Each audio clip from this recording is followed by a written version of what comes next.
Welcome back to our KT Yoga podcasts. Been a while. Been about 2 years, David. Wow, time goes so fast.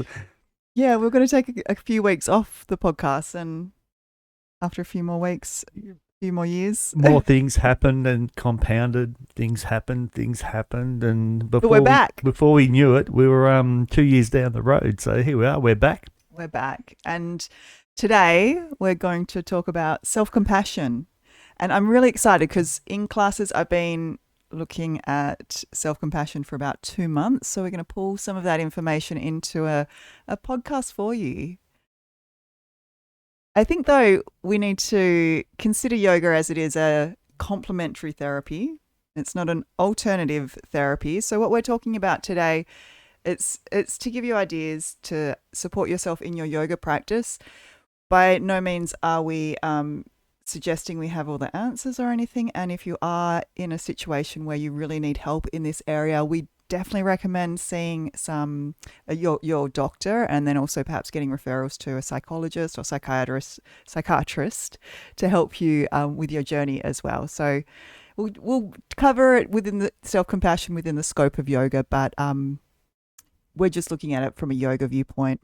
And just before we jump in, sorry about the background, guys. It's one of my reflectors for photography.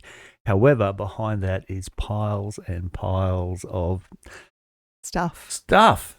Yes, definitely stuff. Someone couldn't be bothered cleaning the room. Yeah, so I will get into that. It's just after 2 years, any spare space tends to inherit something. So we will get rid of that eventually. Unless you like it, let us know in the comments if you think that's a really cool thing to have behind us. It's a bit shiny. I've got all these different colours. I've got gold, I've got silver, white, blue, green. Try all the different tones on our skin if you're watching on YouTube, and you can vote which tone's best. Which tone's best. But anyway, hopefully before the next one, I'll have it cleaned up behind and we won't need anything. So should we jump straight in? Yeah. Okay, let's do it. Okay. Self-compassion. Sorry to jump in, but you've got an interesting word written next to self-compassion at the top of my sheet. Is that going to be part of it? Yeah. Okay. Yeah. I think we do that, because it's coming from my authentic self that I used to think that self-compassion was a crock of shit. Yeah, okay. Until I realised I had none. That's so funny. So let's delve in. Self-compassion. Compassion can be broken down into the Latin terms com, which means combine with or together, and passio, which means suffering, enduring, or being acted upon. Okay, so how do we know if we need to work on this stuff? Well, let's just take a moment to reflect on compassion, and just take a moment to think about how you show compassion towards others when they're suffering. Mm-hmm. So that is compassion. Self-compassion is mirroring that compassion that you show to others towards yourself when you're suffering. So take a moment to reflect. Do you offer yourself the same level of compassion towards others as you do to yourself? Okay, so it's an active process. Yes, I believe it's an active process. Okay. And culturally, I think in Australia, it can be seen as quite a self-centered thing. What do you think?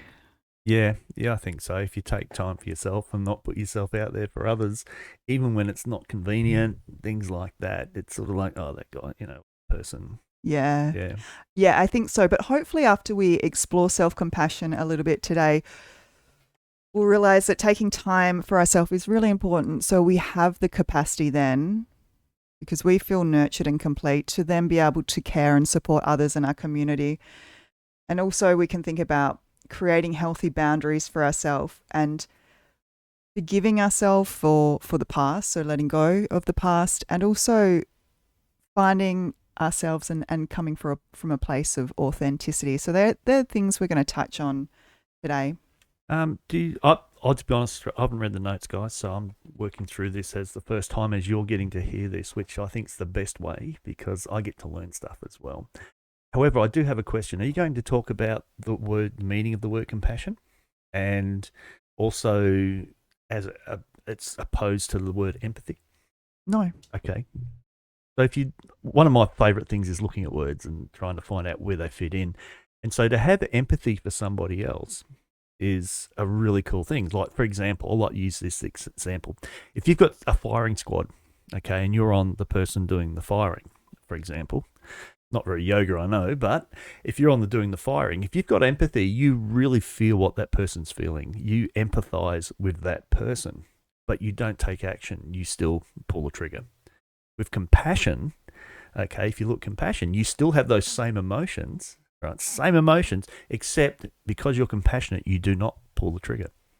And so that's why I mentioned before, compassion is a doing word. It's an active approach to empathy. And so empathy, compassion, very similar, except the difference is one has action, compassion. And so when we talk about self-compassion, some people might have self-empathy, not self-compassion. Interesting point, Dave. Yeah.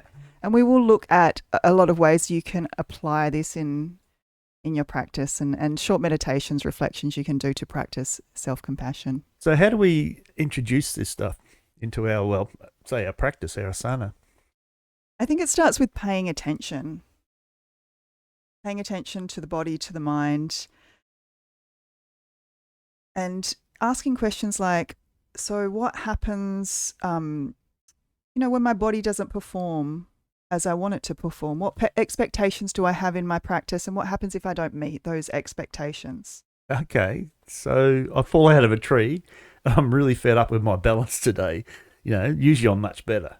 Yeah, so that's a great example. As a teacher, you see that all the time in your yoga class. People's responses when they fall out of balances can be very, we can laugh, or we can be really frustrated or angry with ourselves. I think that's a really great example to watch what's happening, a good opportunity to watch what's happening, and how do we respond.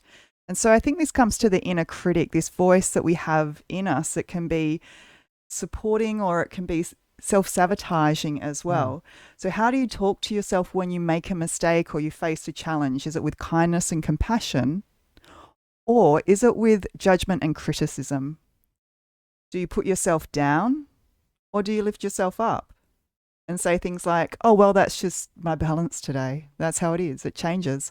Or we all make mistakes, and that's how we learn and grow, through making mistakes. And I think one of the classic examples of the inner critic just getting a little too self-sabotagey is the imposter syndrome that we can get, where we feel like a fraud. I think that's like the classic example. Yeah, I had that for many years when I first started teaching yoga. It's a common one for yoga teachers, yeah.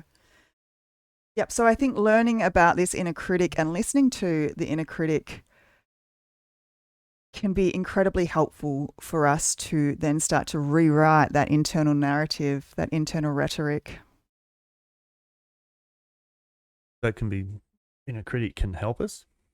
I think we can reframe it. I think we can definitely befriend the inner critic. So when we think about our intention for when we do practice, like, why am I practicing? Sometimes I hear many things like, I've eaten too much carrot cake yesterday. I think I ate the rest of the carrot cake. Oh, I think I ate too much. So good. But yeah. So good. If anyone wants that recipe, Katie has to make it exactly like she made it. It was more of a pudding, and oh my goodness, it was the best carrot cake pudding I've ever had. Or am I simply just going, well, long term, I want to care for my body, I want to manage pain or back pain and things like that. Yeah, what's your intention for practice? Are you punishing your body because you feel like you've overeaten, or like you feel like I don't know, like you just need to punish yourself to do the practice, because of an expectation. Expectation. Yeah, exactly. And that word tends to turn up a lot in yoga, expectation. They put it under a lot of different names, and we've spoken about it before, but we haven't. We'll do one soon on it. Or are you doing the practice because you feel good after? Like, what is your intention for practice? I think that's another way to witness your inner critic and go, oh, what's my intention behind this? But when we identify the inner critic, and it tends to hinder more than we help using it to ourselves, I suppose. How do we work with it? So as I said before, we can befriend it. We can probably not in public because this is a bit weird or out loud. So we can have a bit of a conversation silently in our head with the inner critic. Oh, you meant to be silent. Okay. Those people saw me down. No, I'm just joking. So you have a little bit of a reflection, a time to converse with your inner critic and meet it like you're meeting a friend, and Okay. say, "Why are you being so hard on me? Yeah, You can just exactly. why? What do you need from me? And explain to it. I'm a human. I make mistakes, and perhaps you could tell the inner critic about some positives about yourself, and ask it how you can both be better friends. I mean, ask it how you can be best of friends, and wouldn't you want to be best of friends with yourself? You're with yourself all the time. Yeah, exactly. And I heard a saying a long, long time ago that kind of went, if you talk to others how you talk to yourself, you wouldn't have any friends, or you'd probably be hit a lot. When you put that back into your own self talk, it's huge. It is. It's It huge. it really really is. So with Patanjali, as you know, the Sutras, it's one of my passions in the philosophy of yoga. What's in there about that? Anything? Well, Patanjali's got a yamas and niyamas, which we can pull from within this topic. But I wanted to talk about Sutra 1.33, and that's what we talked about in class. And when I was looking at self compassion as our topic for the term, I really had this epiphany about Sutra 1.33. And this sutra is taught all the time in yoga Mm-hmm. classes. We love it. I'm sure you've taught it heaps. I've taught it heaps. We've been to heaps of classes where it's taught. And basically, it's saying that there's a yogic way to deal with any type of person, no matter what their behavior they're exhibiting. So, those who are happy, we're friendly to them. For those who are unhappy, we're compassionate. For those who are virtuous, who are good, we delight in their virtue. And for those who are immoral, we're equanimous. So we're unwaveringly calm. I like to think of equanimity as like Teflon on our non-stick fry pans. Nothing sticks to us. We just stay calm and composed. So this is how we treat other people. And self-compassion is mirroring the compassion that we show to others towards ourselves. So I was thinking, given this, my epiphany was, what if we flip this sutra? What if we mirror these Mm. attitudes back towards ourselves? Yeah. So when we're happy, we're friendly towards ourselves. When we're unhappy, we're kind and compassionate towards ourselves. When we're successful, when we're virtuous, we celebrate that. And when we make a mistake or say a dickhead comment to someone, we're equanimity. We're equanimous, sorry. We don't disregard it, but we remain calm and composed. And potentially that would be offering ourselves self-compassion and kindness Yep. internally, so we can then externally deal with whatever stimulus there is with equanimity. Yep. So I've taught this sutra so many times, hundreds of times before. Do you remember we did that term of leading up into Christmas, how to deal with wankers this Christmas? Yes. Yeah, Yes. this was the sutra behind it. So I've taught this sutra so many times before, but I've never seen it reflected back on the self, which I think is such a powerful thing to do. Awesome. And it's also it's one of those sutras that the more you read it, the more it seems to sit with you and makes more sense, and you can see it working in your life, which is one of my reasons. It's one of my favorites. Mm-hmm. Could you run us through a meditation on that? Sure. Should we keep our eyes open or close? I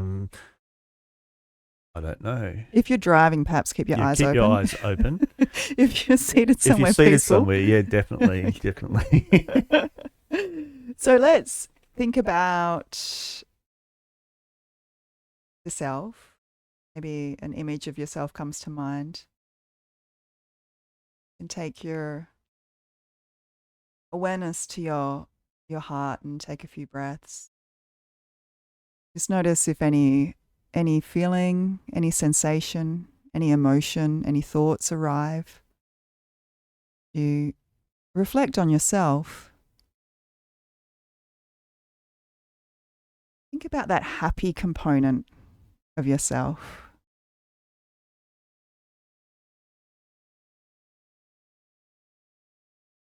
Give that happy part of you a hug. Be friendly towards the happy side of you.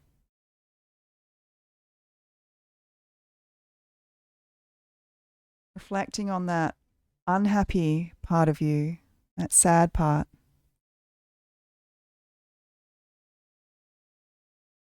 And offer your sad part kindness and compassion. What do you need right now? Do you want a cup of tea? Do you need a hug? I'm here for you. We're going to be okay.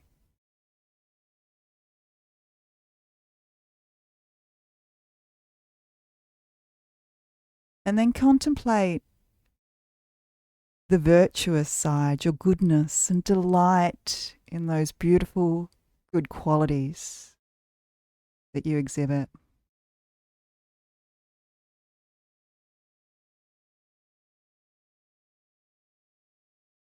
And then take a moment to reflect on your immoral side, the offensive side, what we might call in Jungian psychology the shadow side of our consciousness, the side that we try to ignore exists, that part of you that gets angry and snaps, that part of you that gets jealous, gets bitter and mean. Take a moment to shine some light on those shadows that we all have,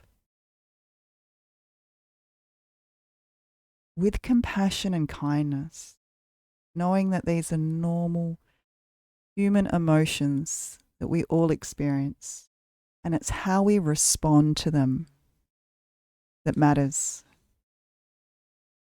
Take a moment to send some kindness and compassion towards yourself. Send some love.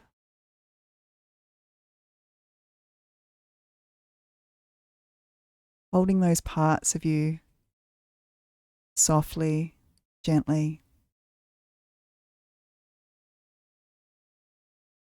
Showering yourself in love so that you can respond to the external stimulus that's triggering these emotions with equanimity.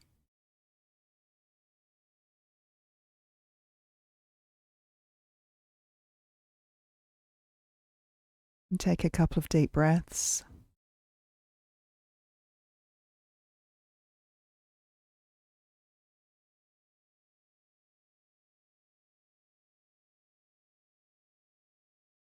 And if you're closing your eyes, open them.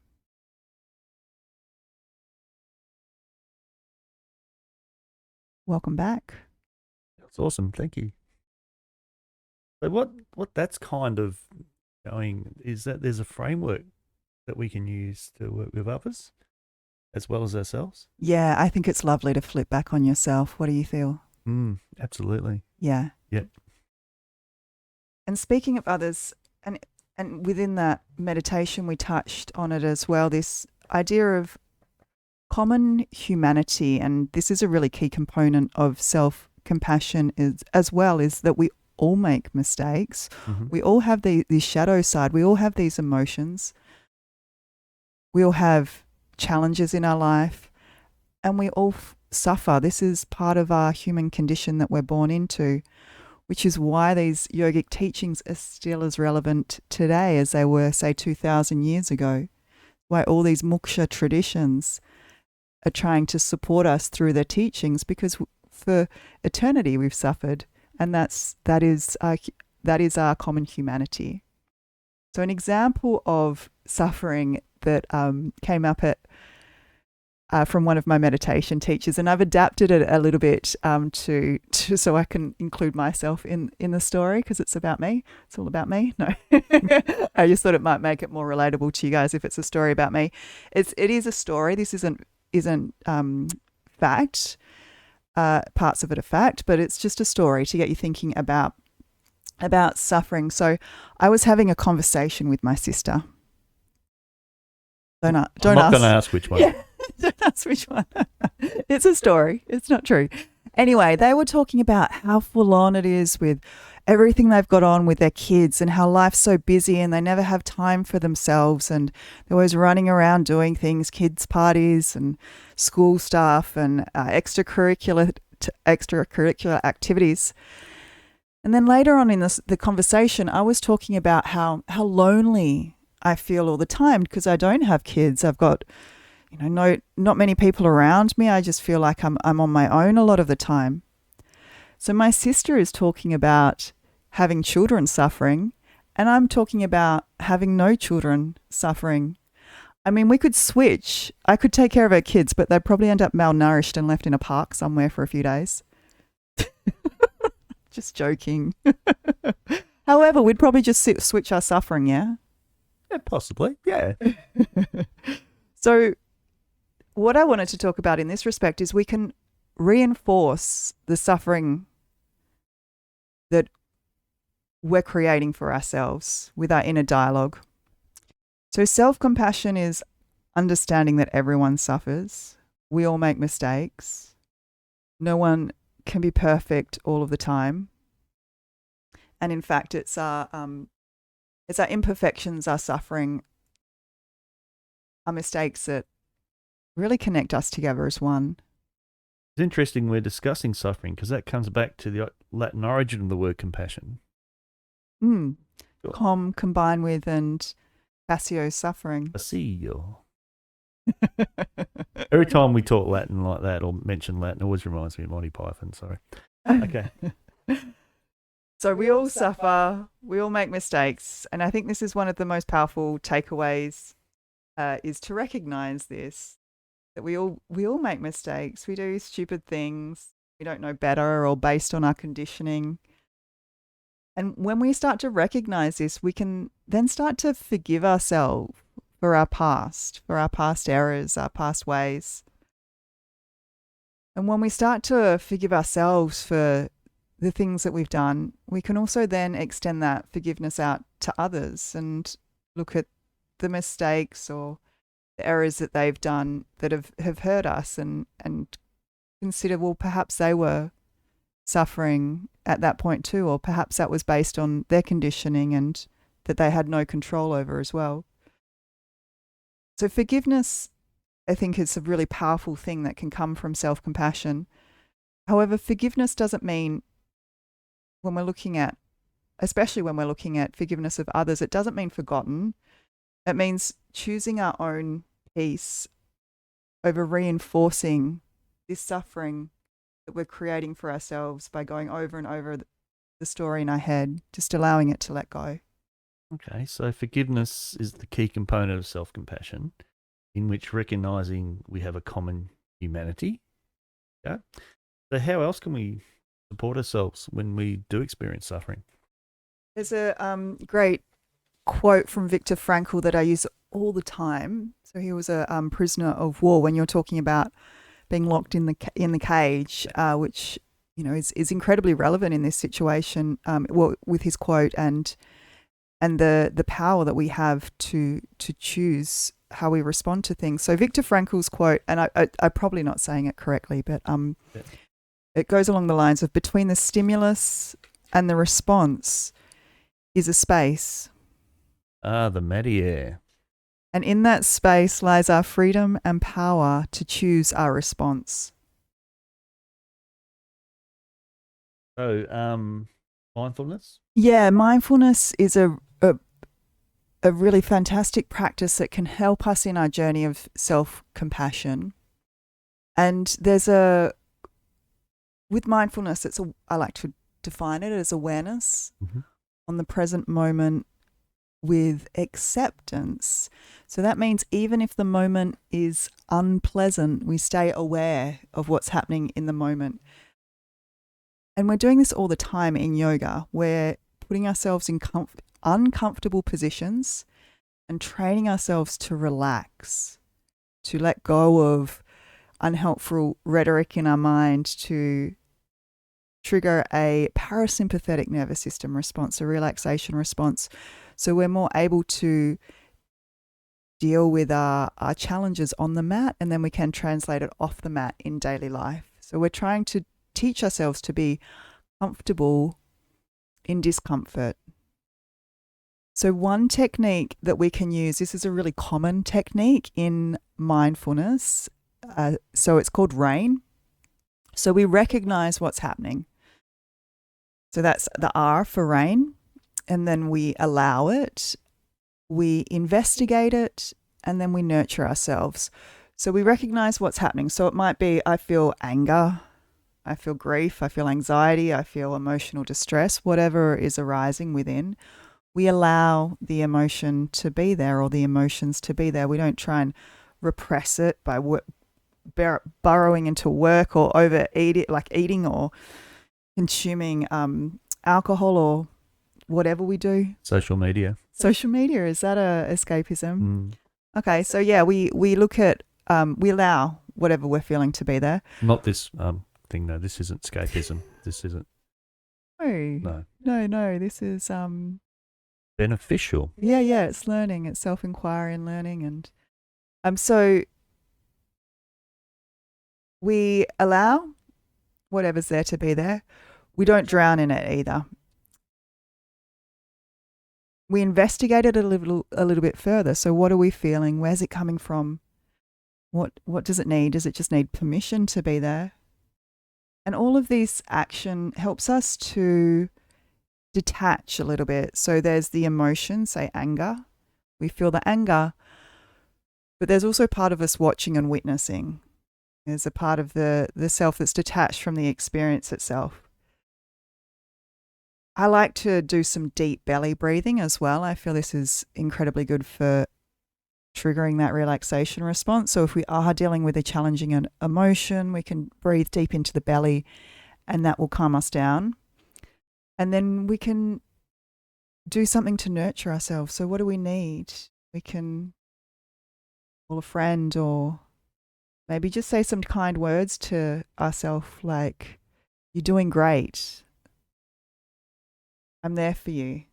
Or you can think of someone you love if there's no one to call. You can think of someone who loves you and think of their love coming to you as well. So some of these meditations are part of our online subscription model that we have on the website. We should actually do some more. We should put some more out. Yeah, put more of this very specific self-compassion content on the web. There's two types of meditation. One is just the online classes. The other one is a specific meditation course. So there's two things. So if you wanted to go in and just try the online section for the classes, and the meditation classes are there, then don't go into that big meditation link, because that's actually a dedicated course. Yeah. But you're more than welcome to sign up for that. Yeah. So maybe we should put some more self-compassion things up there. Let us know if you'd be interested in that anyway. Yeah. So we've looked at common humanity, that we all make mistakes. And when we recognize this, we can then start to be more kind and compassionate towards ourselves, and start to come from a place of authenticity. So self-authenticity is living in accordance with our true self, being true to who we are. And I think this allowing ourselves to make mistakes and know that that's completely fine is really important in becoming authentic. Although I believe like self-authenticity is sort of like self-compassion. Remember I said at the start, I thought it was a crock of shit until I realized I didn't have any. So I think it can be similar with self-authenticity. So this stuff can be very nuanced and subtle, and sometimes we can miss it.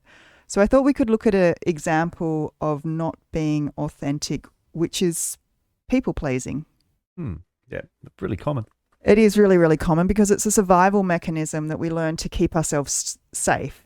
And it's a really great survival mechanism to use to diffuse a situation, to keep ourselves and others around us safe. But then we can take it that step further and use it to avoid conflict, just purely because conflict is uncomfortable. Yeah, exactly. So how can we work with this? So, as I said in yoga, we're trying to train ourselves to be comfortable in discomfort and just allow the discomfort to be there, knowing it's only temporary. And because, well, we're all going to experience moments of discomfort and suffering. That's part of the human condition, which we've talked about. So, Sorry for laughing. I've spent a good time setting up the noise gate to cut out background noises, and then we've got a thunderstorm rolling through. that's okay. I'm sure everyone knows we're not perfect. I'm hoping no one gets to hear it. Means I've done my job right. Let us know if you hear it. So, with the example of people pleasing, rather than communicating from our authentic self, we're communicating what the other person wants to hear, therefore not aligning with our authentic self. So, how can we work with this? Well, let's just take a moment to reflect. Again, you can close your eyes if you'd like, if you're not driving, and just contemplate, are there parts of yourself that you suppress, hide, try to fix? Parts of yourself you reject? What would it feel like if you just gave those parts permission to be there?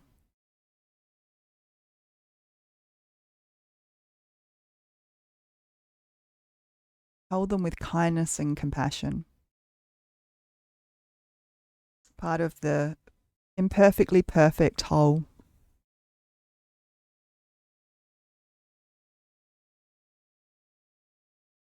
We already touched on this a little bit with those shadow sides of the self. Just allowing them, they're normal parts of the human experience.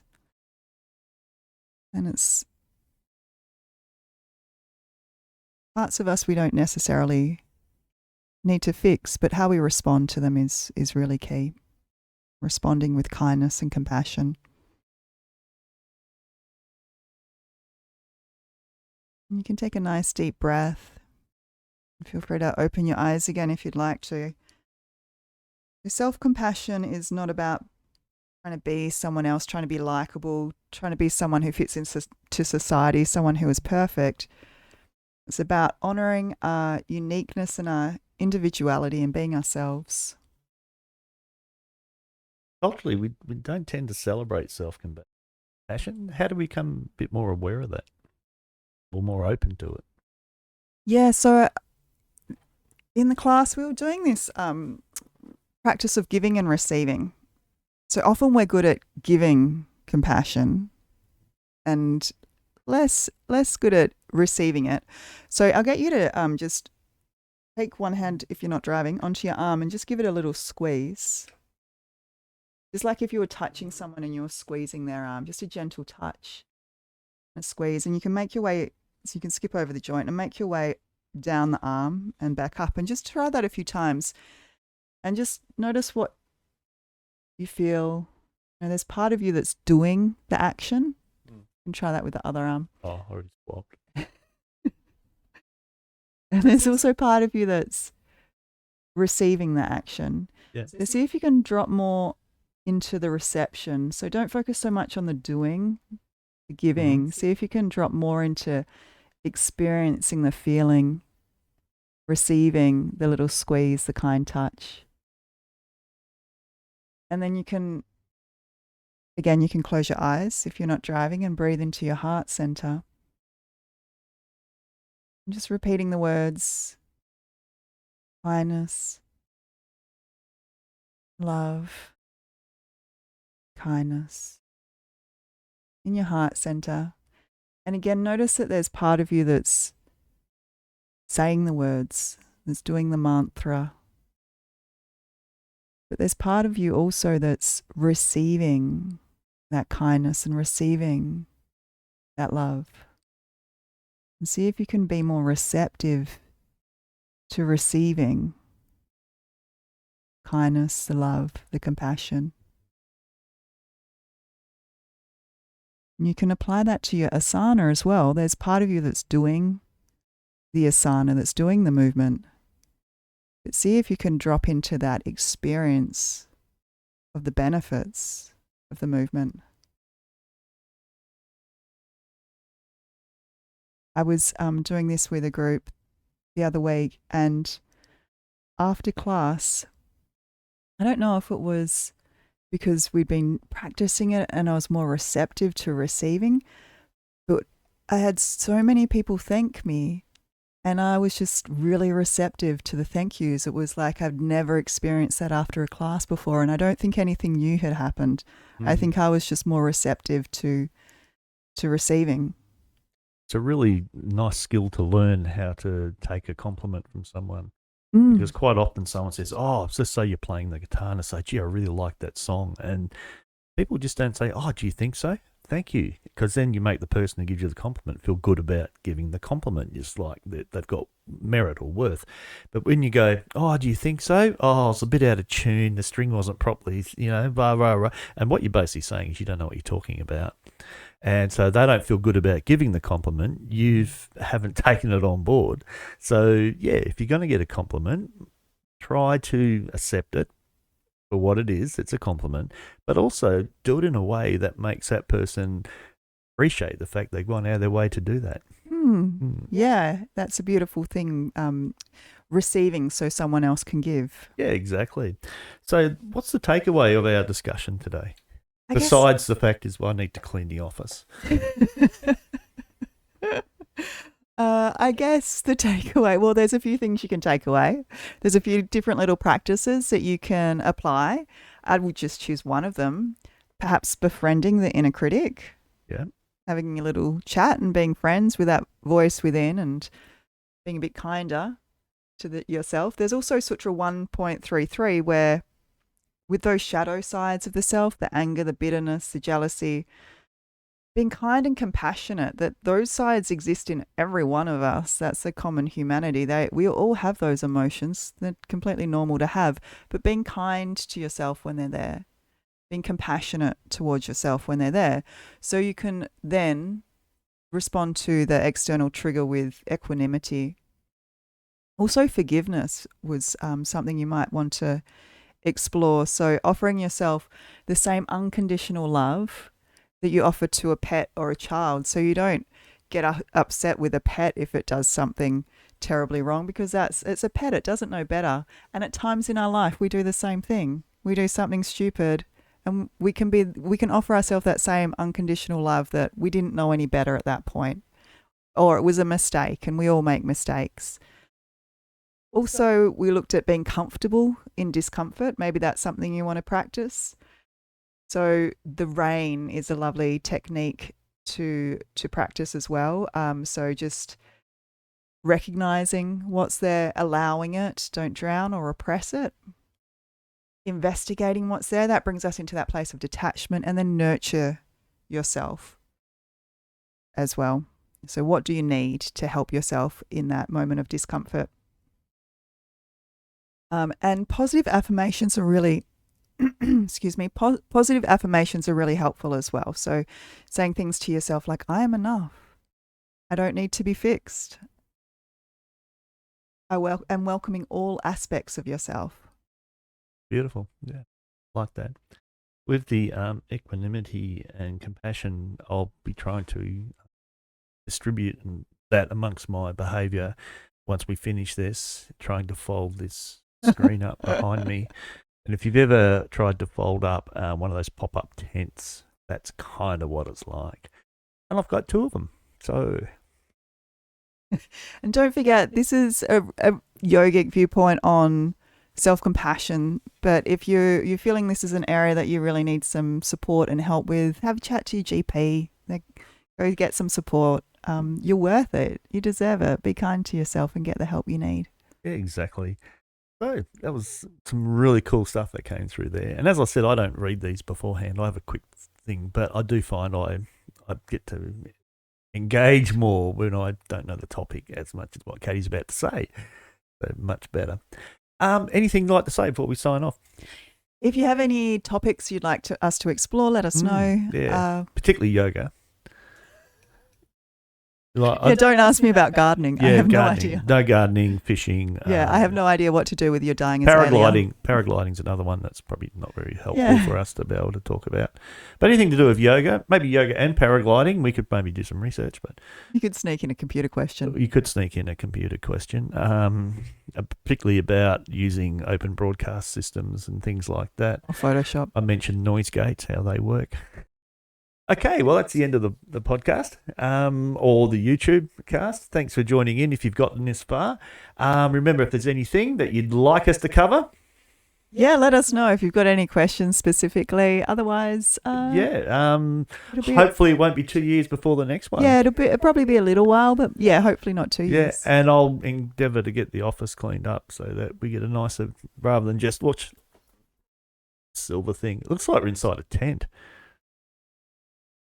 Yeah, it looks like a set from the 80s, like a space set or something. We should have said we're inside a tent. We wouldn't have to mention it at all. And say, yeah, we're on holidays in a tent doing this. But we're not. We're actually, this is my office. And it's got a few bits and pieces behind there. So, okay. Thanks. Yeah. Bye. Next time.